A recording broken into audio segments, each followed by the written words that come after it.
कपड़ों में कमर के भाग में इलास्टिक लगाते हैं, जैसे कि शॉर्ट्स है, बरमूडा है, ट्राउज़र है। छोटे बच्चों के जो हाफ पैंट होते हैं या फुल पैंट होते हैं उनमें इलास्टिक लगाते हैं, तो उनमें 1 इंच विड्थ की इलास्टिक लगाते हैं।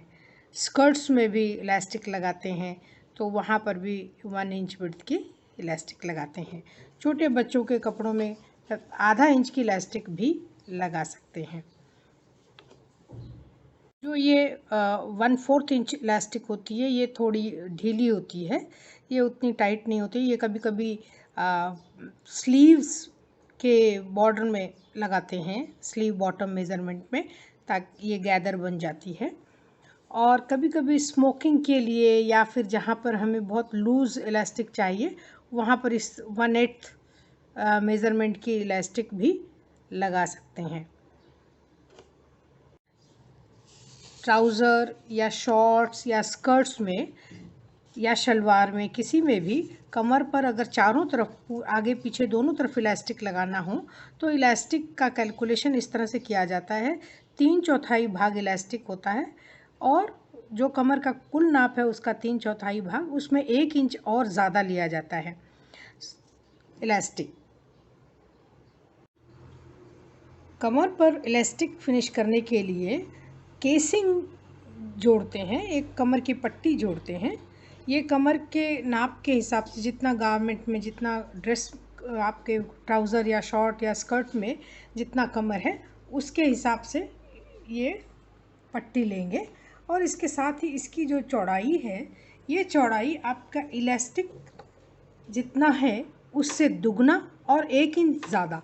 जैसे हमारे पास ये 1 इंच की इलास्टिक है, तो 2 इंच और 1 इंच और ज़्यादा 3 इंच की केसिंग लगेगी।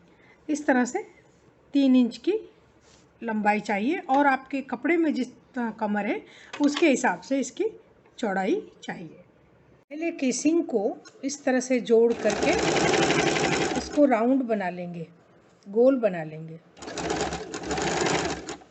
केसिंग को, इस वेस्ट पट्टी को बोल सकते हैं, कमर की पट्टी को हम वेस्ट लाइन, गारमेंट के आपके ड्रेस के वेस्ट लाइन के साथ जोड़ेंगे। ये दोनों सीधा भाग है, हम इस तरह से इन दोनों को मैच करेंगे। ये इसके ऊपर लगा देंगे और ये इस तरह से इसके घेरे के साथ बैठ जाएगा और इस तरह से हम इसको जोड़ेंगे। ये हमारा केसिंग का उल्टा भाग है और ये ड्रेस का उल्टा भाग है और दोनों अंदर सीधा भाग है। इस तरह से मिलाकर, इन किनारों को मिलाकर इसे गोल सिलाई लगाएंगे। इस तरह से ये दोनों हमने मैच कर लिया है और इस सिलाई लगाएंगे दोनों एजेस को। ये केसिंग और वेस्ट लाइन कमर के हिस्से को, दोनों को इस तरह से मैच करेंगे और सिलाई लगाएंगे।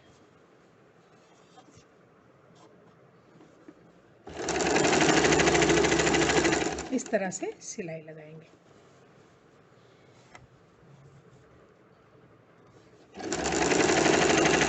और वेस्ट लाइन की सिलाई पूरी होने वाली है। ये हमारी सिलाई जहाँ हमने शुरू की थी, इसको क्रॉस करके सिलाई ख़त्म करें, जिससे कि ये मज़बूत बना रहे और ये धागा निकल के सिलाई खुल न जाए। केसिंग के भाग को इधर इस तरह से बाहर निकाल लेंगे और अच्छे से सिलाई को प्रेस कर देंगे, इस सिलाई को अच्छे से जमा देंगे। इलास्टिक हम 2 तरह से डाल सकते हैं। एक तो हम इसको फिनिश करने, इस केसिंग को मोड़ कर फिर सिलाई कर लेने के बाद नाड़े की तरह भी इलास्टिक डाल सकते हैं, या फिर आप इलास्टिक के साथ साथ, डालने के साथ साथ ही इस पट्टी को मोड़कर सिलाई कर सकते हैं। दोनों तरह से मैं इलास्टिक डालना दिखाऊंगी। इलास्टिक के दोनों छोर को जोड़ने के लिए, चाहे हम कैसे भी इलास्टिक डालें, ये दोनों छोरों को जोड़ना होता है। इसके लिए हम 1 इंच एक्स्ट्रा लगते हैं, 3/4 कमर के नाप के साथ 1 इंच और ज़्यादा रखते हैं। वो इसीलिए रखते हैं कि आधा इंच इस तरह से लैप हो जाता है एक दूसरे के ऊपर। इस तरह रख कर के हमें इसको फ्लैट सिलाई करना होता है। तो ये पहले जैसा है वैसा ही इस तरह से चौकोर सिलाई आएगी और उसके बाद इसको क्रॉस कर देंगे तो ये पक्का हो जाएगा और जल्दी से नहीं निकलेगा। तो इलास्टिक की सिलाई इस तरह से फ्लैट करनी चाहिए। इस केसिंग को हम इस तरह से मोड़ लेंगे, एक 1/4 इंच इस तरह से मोड़ेंगे और ये इस सिलाई को अंदर रखते हुए इस सिलाई को ढक देंगे, इसको कवर कर देंगे।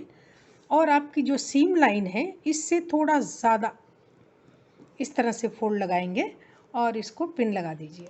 ये सब तरफ आप पिन लगा दीजिए, नहीं तो एक किनारे से सिलाई शुरू करते हुए अगर आप वापस इस तरह गोल सिलाई करेंगे तो कभी कभी ये पट्टी ऐसे बेंड हो जाती है और ये फिर इलास्टिक सही नहीं बैठती है।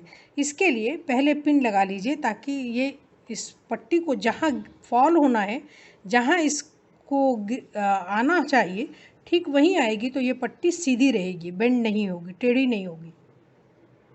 थोड़ी पूरे में हमने पिन लगा दिया है, लेकिन थोड़ा हिस्सा हमने छोड़ दिया है जहाँ से इलास्टिक डालना शुरू करेंगे।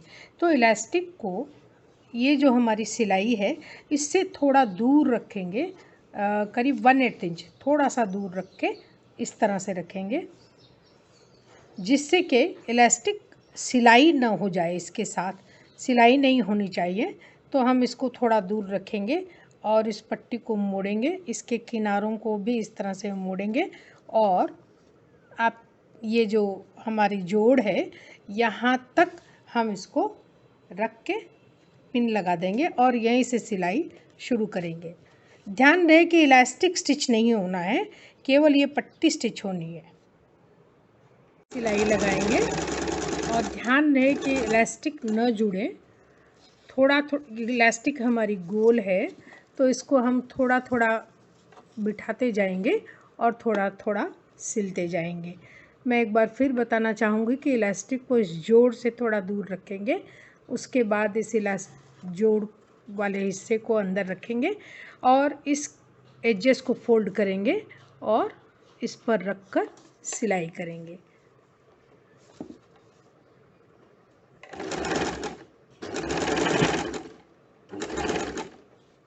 इस तरह से पूरे इलास्टिक को बिठाते हुए सिलते जाएंगे।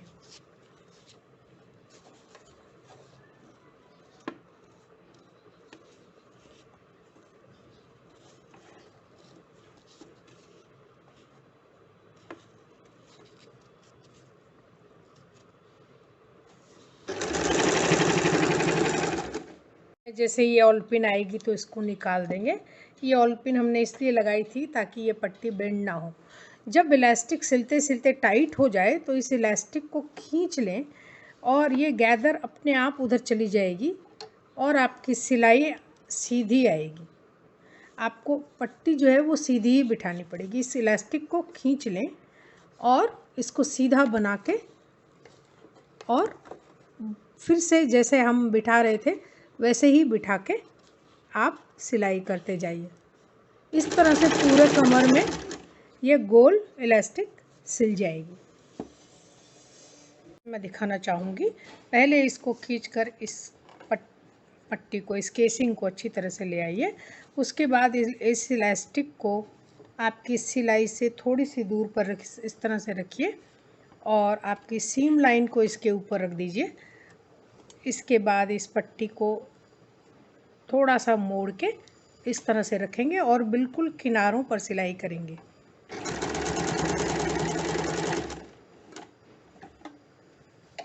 ये मैं सिलाई दिखाना चाहूँगी थोड़ा सा नज़दीक से। इस तरह से हमारी सिलाई आएगी। थोड़ा सा सिल लेने के बाद इस गैदर को हम इस तरह से शिफ्ट करते जाएंगे। इस गैदर को इस तरह से शिफ्ट करते जाएंगे तो ये देखिए इस तरह से शिफ्ट करते जाइए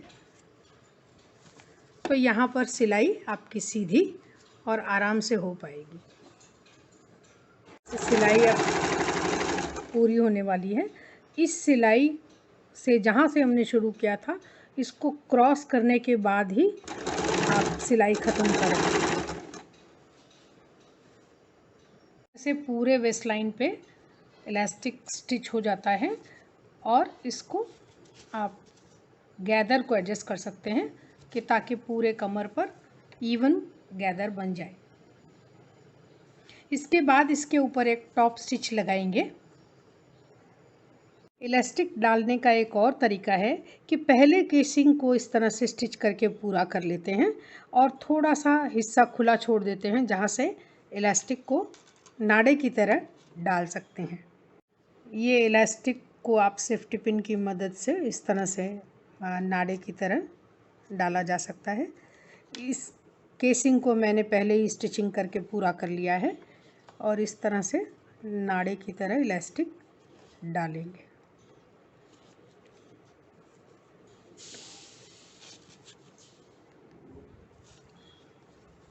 इस तरह से डालते हुए दूसरे हिस्से को भी इस तरह से इलास्टिक को डालते हुए इस गैदर को एडजस्ट करते जाएं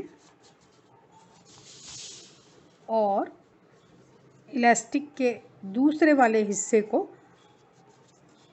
पिन अप करके यहाँ पे सिक्योर कर दें, नहीं तो ये यहाँ से वापस घुस जाएगा तो निकालना मुश्किल होगा। तो इलास्टिक के दूसरे छोर को भी सेफ्टी पिन या ऑल पिन की मदद से यहाँ पर इस तरह से पिन लगा देंगे और इस गैदर को शिफ्ट करते रहेंगे। इस तरह से पूरा इलास्टिक डाल देंगे। ध्यान रखें कि जब गैदर एडजस्ट करते समय ये इलास्टिक टेढ़ी ना हो जाए, बेंड ना हो जाए, ये बिल्कुल सीधी रहनी चाहिए, तो इस बात का ध्यान रखें। अब इलास्टिक को इस तरह से दोनों सिरों को एक हाफ इंच इस तरह से लैप कर देंगे और इसको मशीन में सिलाई करते समय ये स्लिप ना हो जाए, इसलिए हाथ की सुई से भी इस तरह से टाका लगा सकते हैं। उसके बाद मशीन से सिलाई करने पर ये स्लिप नहीं होगा और अपनी जगह बना रहेगा। इलास्टिक के दोनों सिरों को इस तरह से सिल लेंगे और उसके बाद जो खुला हिस्सा है उसको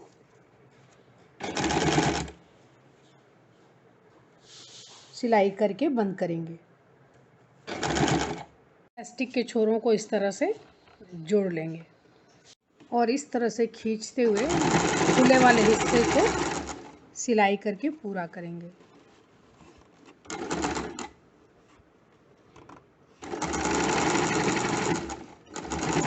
इस तरह से जो खुला हिस्सा था उसको बंद कर दिया। वेस्ट लाइन पर इलास्टिक लगा सकते हैं, कोई भी तरीके से लगाइए, लेकिन इलास्टिक सीधा रहना चाहिए और ये गैदर इवन सब जगह बराबर एडजस्ट कर देना चाहिए। इसके बाद इलास्टिक के ऊपर एक सिलाई करेंगे जिससे कि ये इलास्टिक का खिंचाव बना रहे, इसकी इलास्टिसिटी इवन रहे, बराबर रहे, इसके लिए इसके ऊपर एक सिलाई करेंगे। इलास्टिक के ऊपर टॉप स्टिच करने के लिए स्टिच विड्थ सेलेक्टर से आपकी सिलाई की जो लंबाई है उसको बढ़ा दें, सबसे मैक्सिमम स्टिच होना चाहिए। ऐसे फुट को बिल्कुल इलास्टिक के इस बीच में रखेंगे और रखने के साथ ही इसकी सिलाई के लिए मशीन थोड़ी तेज़ चलानी होगी और इसको दोनों हाथ से इस तरह से चलाना होगा। रुक रुक कर थोड़ा थोड़ा सिलाई करें और इस तरह से इलास्टिक के ऊपर सिलाई लगाने से इलास्टिक की जो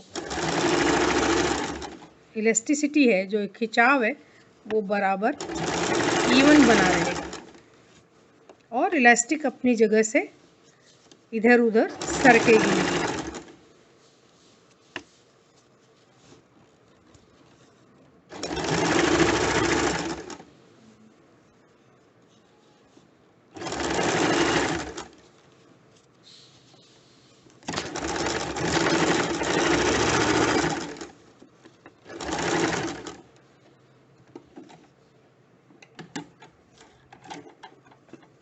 इस तरह से इलास्टिक के ऊपर स्टिच कर लेते हैं।